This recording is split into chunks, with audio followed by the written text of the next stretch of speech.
प्रणब मुखर्जी के राष्ट्रपति पद के लिए उम्मीदवार के नाते उनका समर्थन किया है।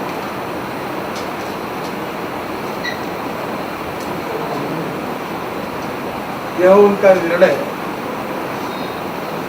करने का उनका एक राजनीतिक पार्टी करके संपूर्ण रूप से उनका अधिकार है। एनडीए में किसी प्रकार के मतभेद नहीं है। जहाँ तक 2014 के चुनाव के दृष्टि से प्रधानमंत्री पद का जो उम्मीदवार है उसके बारे में ना अभी कोई निर्णय हुआ है, और जहाँ तक भारतीय जनता पार्टी की बात है, इस प्रकार से अभी तक हमने हमारे किसी नेता का चयन भी किया नहीं। उचित निर्णय पर उचित समय सहयोगी से चर्चा करके भारतीय जनता पार्टी इसका निर्णय करेगी। आज इसके बारे में चर्चा करना अप्रस्तुत है और इसका कोई रिलेवेंस भी आज नहीं है। मैं भारतीय जनता पार्टी और जनता दल यू के बीच में कारण न होते हुए मीडिया में से कुछ विवाद उत्पन्न होने की कोशिश की जा रही है।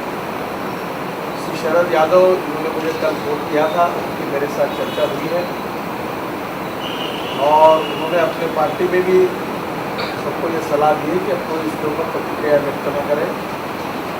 भारतीय जनता पार्टी में भी सभी लोगों से मेरी चर्चा हुई है, तब इसके ऊपर कोई प्रतिक्रिया देने की आवश्यकता नहीं है। ये विषय समाप्त हुआ है। जहाँ तक कांग्रेस और यूपीए के खिलाफ भ्रष्टाचार और महंगाई के खिलाफ जो हमारी लड़ाई है एनडीए के नाते वो कायम है, और इस चुनाव के बाद में भी एनडीए की सभी पार्टियां मिलकर ये लड़ाई और तीव्र करेंगे। और किसी भी स्थिति में इस देश को आज की जिस आर्थिक स्थिति में यूपीए और कांग्रेस पार्टी ने लाया है, उस स्थिति से यूपीए और कांग्रेस की चुंगल से हम देश को मुक्त करेंगे। इस बात पर हमारे बीच में किसी प्रकार की मतभिन्नता नहीं है, मतभेद नहीं है।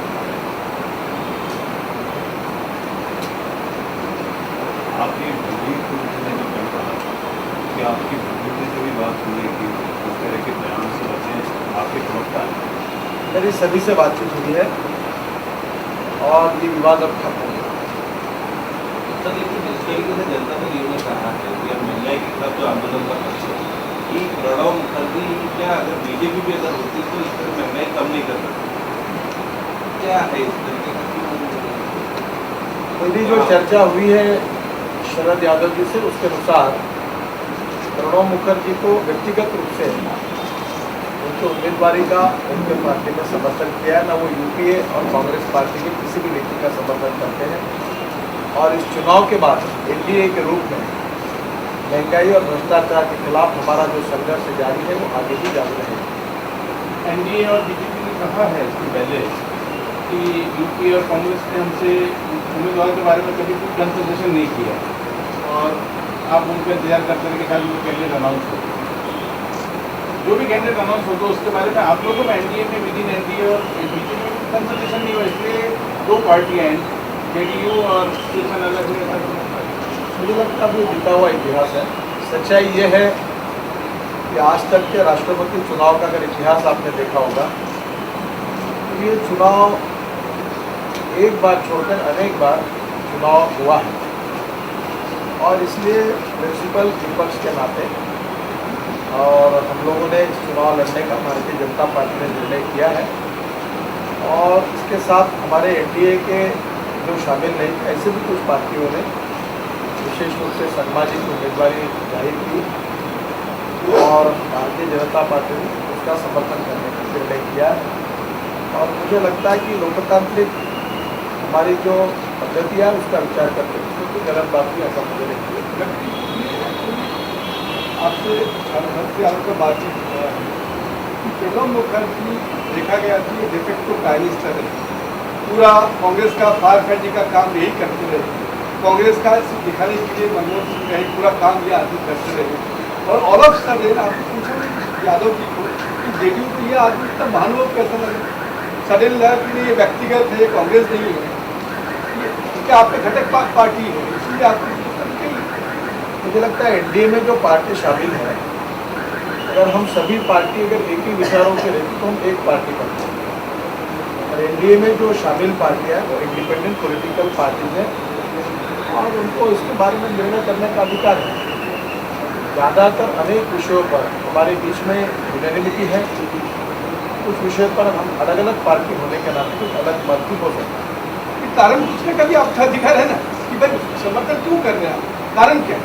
ये इतना महानुभाव कैसा बन गया? मैं इतना ही कह सकता हूँ कि ये उनका भी लेकिन सर लिखते हैं एक सीज फायर तो कर दिया एनडीए के बीच में। जो पोस्टर वार चल रहा है संजय जोशी के पोस्टर देश के तमाम बड़े शहरों में, इसे कैसे देखते हैं? कोई पोस्टर वार नहीं है, ये सब समाप्त हुए और मुझे लगता है कि इस बारे में किसी प्रकार का विवाद ही स्थापित नहीं है। सर लेकिन बिहार के जो मुख्यमंत्री नीतीश कुमार जिस तरीके से उनका विवाद चल रहा है गुजरात के मुख्यमंत्री मोदी जी के साथ में, उसके बारे में आपका क्या है? मुझे लगता है कि सबसे महत्वपूर्ण बात है कि इस समय का प्रधानमंत्री चयन करने का समय, व्यक्ति कौन होगा इसका चयन करने का समय आया है। मैं इसकी चर्चा शुरू है, इसकी चर्चा आज करना अप्रस्तुत होगा। उचित समय पर उचित व्यक्तियों से सलाह मशवरा करके ही एनडीए में भारतीय जनता पार्टी का निर्णय होगा। अभी वो आया नहीं है और इसलिए इसकी चर्चा करना अप्रस्तुत होगा, उसका कोई रिलेवेंस नहीं है।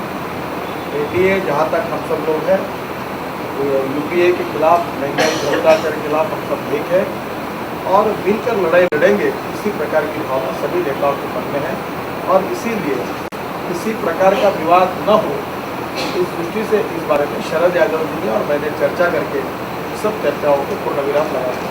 आपने राष्ट्रपति के लिए जिनको समर्थन दिया है, जो उम्मीदवार बना है, उन्होंने भी बयान दे दिया कि मैं बीजेपी का राजस्व नहीं करूँगा और ये उनका वक्तव्य अप्रस्तुत नहीं करता। मुझे जितना कहना है मैंने कहा है, अभी आप चाहे नहीं कर पाओगे। कर्नाटक में आप क्या सोच रहे? कर्नाटक में बहुत बड़ा डिमांड है कि सीएम से बनाने के लिए आज ये विषय जिस ढंग से आपका महंगाई और करप्शन का जो रिस्ट्रिक्शन है वो टेम्पो है 2014 तक आप रखना चाहते हैं, सत्ता परिवर्तन करना चाहते हैं, सत्ता में आने वाले हैं या आना चाहते हैं। अब एक राष्ट्रपति का उम्मीदवार आपको नहीं मिलता है, आप कैसे आपको उधार का उम्मीदवार मिलना पड़ता है, ऐसा आरोप है, ऐसा एलिगेशन कहने वाले कुछ भी कह सकते हो, ऐसी वस्तु लेकिन ये आंकड़े भी तो साथ आंकड़ा गैप बहुत बड़ा है, गैप तो देखिए लोकतंत्र में प्रिंसिपल विपक्ष पार्टी होने के नाते मैंने जैसा कहा कि आज तक के राष्ट्रपति के चुनाव का ये रिकॉर्ड रहा कि केवल नीलम संजू रेड्डी एक बार अनपोज चुनाव आए गया और हर बार चुनाव हुआ है और लोकतंत्र में इस प्रकार का चुनाव होना गलत बात नहीं है। जैसे नीति के साथ बातचीत हुआ तो आपका ये महाराष्ट्र कांग्रेस की बात हुआ, उनको भी सडन मनोज जी बहुत लेट लगा। मुझे लगता है कि जो एनडीए में हमारे अलायंस पार्टनर हैं वो एक स्वतंत्र पॉलिटिकल पार्टी है, चुनाव के में उन्होंने कुछ अलग भूमिका ली तो उनका अधिकार है और हम उसका सम्मान करते हैं। और जहाँ तक महंगाई और भ्रष्टाचार के खिलाफ कांग्रेस और यूपी के खिलाफ हमारा संघर्ष है, तो दोनों पार्टियों के प्रमुख नेताओं ने मेरे से बातचीत करके ये कहा कि हमारा ये निर्णय केवल राष्ट्रपति चुनाव तक है, बाकी हम एनडीए के साथ हैं और आगे भी ये संघर्ष मिलकर जारी रखेंगे। प्रधानमंत्री हिंदुत्ववादी बात नहीं है, ऐसा विचार सामने आया है, इसके बारे में आपको क्या लगता है? मुझे लगता है जो भी प्रधानमंत्री होगा जब वक्त आएगा तब उसका डिटेल में विचार होगा। ना अभी चुनाव है, ना आवश्यकता आकर पड़ी कि कोई चुनाव आज किसी का निर्णय करने की आवश्यकता है। जब उचित समय पर निर्णय होगा, भारतीय जनता पार्टी एनडीए में एक प्रमुख विपक्ष पार्टी है, प्रमुख पार्टी है, हम उचित समय पर आवश्यकता होगी उन लोगों से सलाह करके उससे निर्णय करेंगे। बोलले की भाजपची स्थापना पंतप्रधान मुख्यमंत्री पदासाठी वेळी पंतप्रधानांची चर्चा म्हणजे आपण मागतो। मैं अक्सर एक बात कहता हूँ, politics is the instrument of socio economic reform. सामाजिक आर्थिक परिवर्तन का राजनीति प्रभावी उपकरण है और मैं इस बात को विश्वास रखकर काम करता हूँ। उस कॉन्टेक्स्ट में मैंने कहा कि केवल हम सत्ता में कोई पद मिलाने के लिए नहीं आए हैं, हम तो देश के भविष्य को बदलने के लिए आए हैं।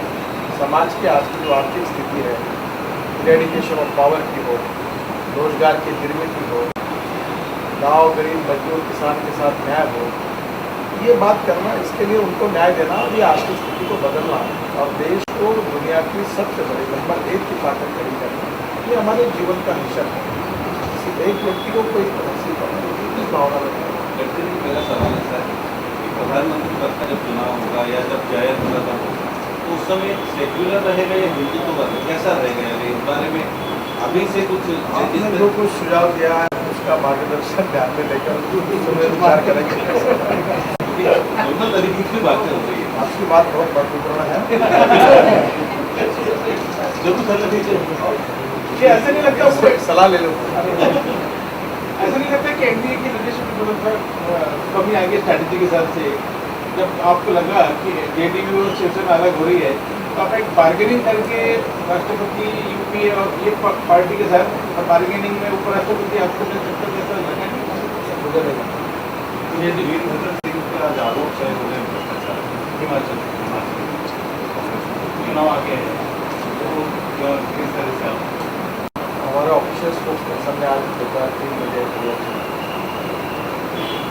सांगमा आपका ऑफिशियल कैंडिडेट नहीं है आज के दिन की उम्मीदवारी का भारतीय जनता पार्टी ने समर्थन किया है। ममता बनर्जी से कुछ बातचीत समर्थन के लिए, एनडीए के उम्मीदवार के समर्थन के लिए संभाजी बता पाएंगे कि मैं जो अभी आपको कुछ कोशिश एनडीए के तरफ संभाजी बात करेंगे। लेकिन ये बीजू जनता दल और जयललिता इनसे जो दूरियां हैं कुछ कम होंगी इस हिसाब से? इस चुनाव में शर्मा जी के समर्थन में बीजू जनता दल और जयललिता जी का इंडियन गवर्नमेंट का समर्थन किया। भारतीय जनता पार्टी और अकाली दल ने भी किया और देश की बहुत सी पार्टियों ने इसको समर्थन करने का आग्रह किया। हम लोग अभी दिल्ली में 28 तारीख को बैठेंगे और जैसे शर्मा जी के मार्गदर्शन में जिस प्रकार से वो रहेंगे उस अनुसार हम उनको सहयोग करेंगे। बीजेपी से आप ये कहते हैं कि संभाजी जीतने की कोई संभावना?